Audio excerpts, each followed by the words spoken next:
যেহেতু আবকাৰী বিভাগৰ ওপৰত বহুকেইটা প্ৰশ্ন আছে এবাৰ গা লৰিছে অকনমান যেহেতু 11 গৰাকীকৈ শ্ৰমিকৰ মৃত্যু আয়ুক্তগৰাকী ইতিমধ্যে তথ্য সদৰি কৰিছে গতিকে এই বিষয়টোৰ ক্ষেত্ৰত এবাৰ কেনে ধৰণে তদন্ত আগবাঢ়িব কিবা সুফল পাবনে জনসাধাৰণে যি ধৰণে প্ৰশ্ন উত্থাপন কৰিছে সেই সমূহ প্ৰশ্নৰ সমাধান হ'বনে আবকাৰী বিভাগে এই বিষয়টো এবাৰ গাত পাতি ল'বনে যে তেওঁলোকৰ ভুলৰ বাবে এইখিনি হৈছে চাওক এঞ্জেলা ৰাতিপুৱাৰে পৰা যেহেতু পোনপটীয়া সম্প্ৰচাৰত আমি টঙনা চাহ বাগিচাৰ 11 জনকৈ লোকৰ মৃত্যুৰ যেটো বিষয় সেই বিষয়টো আমি আলোকপাত কৰিছো আৰু আমি দেখুৱাইছো যে কালি যেতিয়া আয়ুক্ত গৰাকীয়ে তিনিচুকীয়া জিলা আয়ুক্ত গৰাকীয়ে ক'লে যে কোনো ধৰণৰ কলেৰা বা ডায়েৰিয়া নহয় চুলাই সেৱন কৰি 11 জনৰ তাৰে কেবাজনো সৰহসংখ্যক ব্যক্তিৰে চুলাই সেৱন কৰি মৃত্যু হৈছে বুলি ক'লে আইচিএমআৰৰ যেটো ৰিপৰ্ট আহিছিল সেই ৰিপৰ্টৰ অনুসৰি তাত কলেৰা বা ডায়েৰিয়াৰ কোনো ধৰণৰ লক্ষণ তাত নাই তেজৰ নমুনা তাত নাই এতিয়া প্ৰসংগটো হ'ল যে আবকাৰী বিভাগে গোলাঘাট কাণ্ডৰ পিছত দেশৰ ভিতৰতে অন্যতম এটা ট্ৰেজিক হেতু এটা ঘটনা হৈছিল গোলাঘাট আৰু যোৰহাটত য'ত শালমৰা চাহ বাগিচাৰ পৰা চুলাই সেৱন কৰি প্ৰায় 1.5 শতাধিকতকৈও অধিক লোক তাত যেহেতু মৃত্যুমুখত পৰিছিল কেৱল গোলাঘাটতেই তাৰ পিছতো আবকাৰী বিভাগ শুদ্ধিকৰণ নহল কিয় আবকাৰী বিভাগ কিয় এই গোটেই বিষয়টোক লৈ সচেতন নহয় বাৰে বাৰে কৈছো যে কাৰ ঘৰত চুলাই বিক্ৰী কৰে কোনে লালিগুৰ সাপ্লাই কৰে কোন লালিগুৰৰ এই সিন্ডিকেটটো জড়িত হৈ আছে হুজাইৰ পৰা কোনে এই লালিগুৰৰ বজাৰখন নিয়ন্ত্ৰণ কৰি থাকে সকলোবোৰৰ তথ্য আবকাৰী বিভাগৰ হাতত থাকে কিন্তু লালিগুৰৰ সাম্ৰাজ্যখনত টুকৰ দিবৰ বাবেও তেওঁলোকৰ কিন্তু সাহস বুকুত নাই কাৰণ মাহেকীয়াকৈ এটা মাননি লৈ থকাৰ এটা অভিযোগ আবকাৰী বিভাগৰ বাবে বিৰুদ্ধে প্ৰতিখন জিলাতে উজনি অসমত থাকে আৰু সেইবাবেই চুলাইৰ যেটো অবাধ প্ৰচলন সেই প্ৰচলন চলি আছে এতিয়া গোটেই বিষয়টো আলোকপাত কৰিছিল প্ৰথম অৱস্থাত আতছাই তেওঁলোকে কৈছিল যে কলেৰা আৰু ডায়েৰিয়া সদৃশ ৰোগত মানুহ মৰিছে স্বাস্থ্য বিভাগ নিমাত আতছাই কিন্তু আজিও তেওঁলোকৰ যেটো স্থিতি সেই স্থিতিটো টটল কৈছে আছে তেওঁলোকে কৈছে আতছাৰ বিষয়ববীয়া আছে তেওঁলোকৰ ওচৰলৈ যাম আসুৰ বিষয়ববীয়া আছে কাকপথাৰৰ তেওঁলোকৰ ওচৰলৈ যাম মই প্ৰথমতে অকনমান আসুৰ ওচৰলৈ আহিম তাৰ পৰা বিষয়টো বহলভাৱে মই আতছাৰ সৈতে কথা পাতিম আপোনালোকৰ স্থিতিটো কি জিলা আয়ুক্ত গৰাকীয়ে জিলাৰ মুৰব্বী গৰাকীয়ে একেবাৰে স্বীকাৰ কৰে খুব নিলজ্জভাৱে কৈছে যে চুলাই সেৱন কৰি মানুহৰ মৃত্যু হৈছে আৰু তাৰ পিছত আবকাৰী বিভাগে শেহতীয়াকৈ তেওঁলোকে কালি আপডেট দিছে 60 লিটাৰ গোটেই দিনটোত তেওঁলোকে অভিযান চলাই মাত্ৰ 60 লিটাৰ মানে 2 লিটাৰৰ বটল 30টা মান হ'ব তেওঁলোকে উৎখাত কৰিছে হয় পোনপ্ৰথমে আমি কাকপথাৰ আঞ্চলিক ছাত্ৰ সন্থাই কাকপথাৰৰ টঙনা চাহ বাগিচাত যি 11 জনকৈ শ্ৰমিকৰ মৃত্যু হৈছে এই ঘটনাটো আমি কাকপথাৰ আঞ্চলিক ছাত্ৰ সন্থাই শোক প্ৰকাশ কৰিছোঁ ইয়াৰ লগতে কাকপথাৰৰ বৃহত্তৰ কাকপথাৰ যেহেতু অঞ্চলটোত এয়া কোনো নতুন ঘটনা নহয় ইয়াৰ অলপ দিনৰ আগতে আমাৰ তালাপত এনেকুৱা ধৰণৰ এটা ঘটনা হৈ গৈছিল কিন্তু ঘটনাটো হৈ যোৱাৰ পিছতে কিন্তু আবকাৰী বিভাগ বা জিলা প্ৰশাসনে কিন্তু সেইসমূহ যিসমূহ চুলাই ভাটি আছিল বা অবৈধ মদৰ যিবোৰ ভাটি আছিল সেইসমূহ কিন্তু উৎখাত কৰিবলৈ তেখেতলোকে উঠি পৰি লাগিছিল কিয়নো গোটেই এই কলেৰা বা ডায়েৰিয়া সদৃশ বেমাৰত গোটেই আজি আমাৰ এই শ্ৰমিককেইজনৰ মৃত্যু হৈছে কিন্তু জিলা প্ৰশাসনে গোটেই বিষয়টো গাপ দিবৰ কাৰণে তেখেতলোকে কলেৰা বা ডায়েৰিয়া নাই হোৱা বুলি তেখেতলোকে ঢাক ঢোল বজাইছে ইতিমধ্যে আপোনালোকে সকলোৱে অৱগত হৈছে বা আপোনালোকে ইতিমধ্যে দেখিছে আমাৰ যিসমূহ শ্ৰমিক তেখেতলোকে লাইনত বাস কৰে বা আমাৰ গাঁও অঞ্চলত বাস কৰে তেখেতলোকৰ কিন্তু স্বচ্ছ ভাৰতৰ কথা কয় ইতিমধ্যে ভাৰত চৰকাৰখনে বা অসম চৰকাৰখনে স্বচ্ছ ভাৰতৰ কথা কয় কিন্তু তেখেতলোকৰ অনিয়মৰ কাৰণে ব্যৱস্থা নাই বা তেখেতলোকে যিসমূহ ইউৰিনেল থাকিব লাগে টয়লেটৰ ব্যৱস্থা হ'ব লাগে বা যি ধৰণে বাগিচা কৰ্তৃপক্ষই বা জিলা প্ৰশাসনে বা চৰকাৰখনে যি ধৰণে গোটেই বিষয়টোত আপোনাৰ হস্তক্ষেপ কৰিব লাগে বা তেখেতলোকৰ উন্নয়নৰ স্বাৰ্থত কাম কৰিব লাগে কিন্তু এইসমূহ কৰাত কিন্তু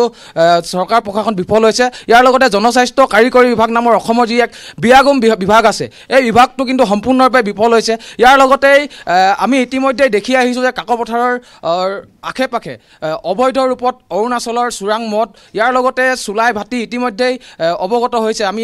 বাৰে বাৰে আমি অভিযোগ উত্থাপন কৰি আহিছোঁ যে পিলবাৰীৰ এখন গাঁৱৰ পৰা গোটেই চুলাই মদৰ গোটেই বেহাটো সম্পূৰ্ণৰূপে গোটেই আমাৰ বৃহত্তৰ অঞ্চলটোতে সিঁচৰিত হৈ আছে ইয়াৰ ওপৰত কিন্তু আবকাৰী বিভাগে জানে আবকাৰী বিভাগ নিমাত হৈ আছে গতিকে আবকাৰী বিভাগৰ যিসকল বিষয়ববীয়া আছে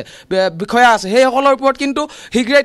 কঠোৰতকৈ কঠোৰ ব্যৱস্থা গ্ৰহণ কৰি আমি কিন্তু ছাত্ৰ সন্থাই দাবী উত্থাপন কৰিছোঁ আতছাৰ বিষয়ববীয়া আছে গোটেই বিষয়টো প্ৰথমৰ পৰা যেহেতু আপোনালোকে লাগি আছে আৰু আপুনি মোক যিমানখিনি আমি কথা পাতিলোঁ যে ক'ৰবাত গোটেই বিষয়টো আপোনালোকে কৈছে যে ইছ্যু ডাইভাৰ্ট কৰা হৈছে গোটেই আপোনালোকৰ মতে কি হৈ আছে হয় যে যোৱা 12 তাৰিখৰ ঘটনা তাৰপিছত এসপ্তাহৰ ভিতৰতে এজনকৈ 11জন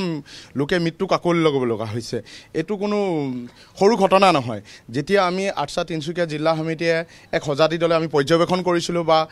লাইনৰ মানুহৰ গাঁৱৰ মানুহখিনিৰ লগত কথা পাতিছিলোঁ শ্ৰমিকসকলৰ লগত তেওঁলোকে কৈছিল যে তেওঁলোকৰ দুজন মৃত্যু হ'ল তাৰপিছত তেওঁলোকে বাগিচাৰ চিকিৎসালয়ত গৈছিল কিন্তু এটা তাৎপৰ্যৰ কথা যে বাগিচাখনত আজিলৈকে এজন চিকিৎসক স্থায়ীভাৱে চিকিৎসক নাই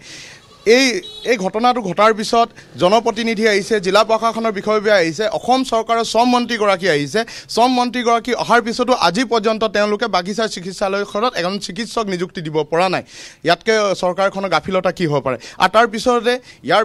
পিছত যিসকল লোকে মৃত্যু হ'ল 11জন লোক তেওঁলোকৰ মৃত্যু হোৱাৰ পিছত তেওঁলোকৰ পোষ্টমৰ্টেম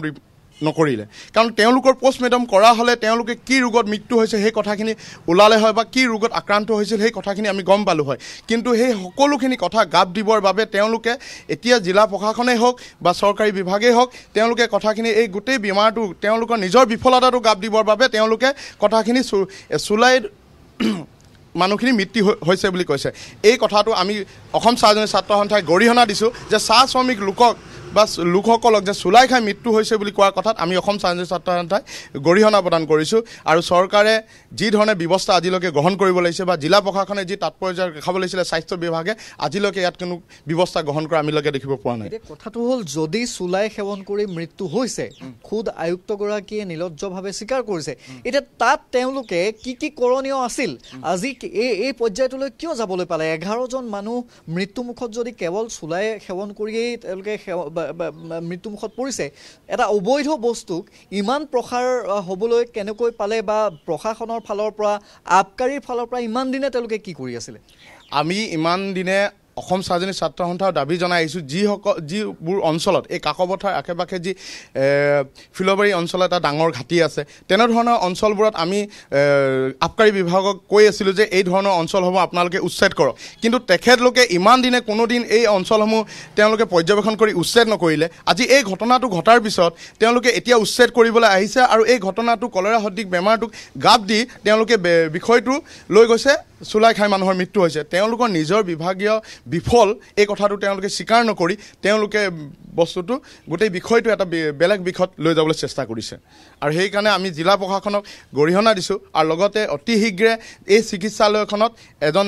চিকিৎসক নিযুক্তি দিবৰ বাবে আমি দাবী জনাইছোঁ আৰু কলেৰা আৰু ডায়েৰিয়াৰ বাবে যি ব্যৱস্থা গ্ৰহণ কৰিব লাগে স্বাস্থ্য বিভাগক আমি দাবী জনাইছোঁ অতি শীঘ্ৰে এই যিসকল লোক এতিয়া আক্ৰান্ত হৈ আছে তেওঁলোকক যাতে অতি শীঘ্ৰে চিকিৎসাৰ ব্যৱস্থা কৰক বাগিচাত কিবা কৰিছে নে নাই এতিয়া কিবা কৰিছে নে নাই বাগিচাত তেওঁলোকে এতিয়া বৰ্তমান দুদিনৰ পূৰ্বে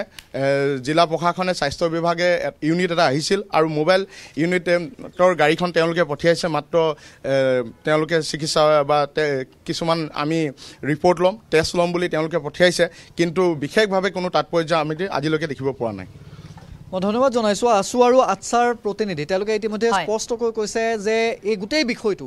তেওঁলোকে আয়ুক্তৰ ফালৰ পৰা কৈছে যে চুলাই সেৱন কৰি 11জন লোকৰ মৃত্যু হৈছে কিন্তু তেওঁলোকে এতিয়াও মানি ল'ব পৰা নাই তেওঁলোকে কৈছে যে ইয়াত কলেৰা ডায়েৰিয়া সদৃশ ৰোগ নিশ্চিতভাৱে হৈছে য'ত চিকিৎসালয়ত চিকিৎসক নাই এজন স্থায়ী চিকিৎসক নাই যিটো স্বচ্ছতাৰ পৰিৱেশ বাগানত থাকিব লাগে বাগিচাত থাকিব লাগে সেই স্বচ্ছতাৰ পৰিৱেশ আনি দিয়াৰ ক্ষেত্ৰত চৰকাৰখনৰ যিকেইটা বিভাগ আছে সেই বিভাগে এতিয়াও সততাৰে কাম কৰা নাই বা তেওঁলোক সফল হোৱা নাই এনেধৰণৰ যিখিনি কথা বতৰা যদি সেয়া হৈছে তেতিয়াহ'লে এই গোটেই বিষয়টো এটা তদন্তৰ নিশ্চিতভাৱে প্ৰয়োজন আছে আৰু যদি সঁচাকৈয়ে কলেৰা ডায়েৰিয়া হৈছে তাৰ পিছতো স্বাস্থ্য বিভাগ নিমাত স্বাস্থ্য বিভাগৰ যদি কোনো ধৰণৰ ইয়াত গুৰুত্ব নাই ইয়াতকৈ আৰু ভয়ংকৰ কথা কি হ'ব পাৰে হয় আমি ধন্যবাদ জনাইছোঁ আপোনাক আছিল আমাৰ উজনি অসমৰ ব্যুৰ চিফ কৌস্তভমণি কাকতিত যিহেতু খুব এটা স্পৰ্শকাতৰ বিষয় গতিকে গোটেই বিষয়টো সন্দৰ্ভত আমি পৰৱৰ্তী মুহূৰ্তত আকৌ আপোনালোকক সবিশেষ জনাবলৈ চেষ্টা কৰিম প্ৰায় এগৰাকী দুগৰাকী নহয় 11গৰাকীকৈ শ্ৰমিকৰ মৃত্যু প্ৰথমে শ্ৰমিকগৰাকীৰ মৃত্যু কলেৰা বা ডায়েৰিয়া সদৃশ ৰোগত আক্ৰান্ত হৈ মৃত্যু হোৱা বুলিও খবৰ প্ৰকাশ পাইছিল যদিও শেহতীয়াকৈ প্ৰকাশ হৈছে যে সেয়া আচলতে নহয়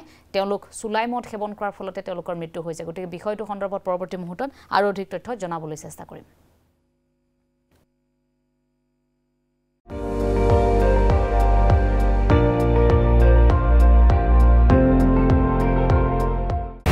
আপুনি চাই আছে ND24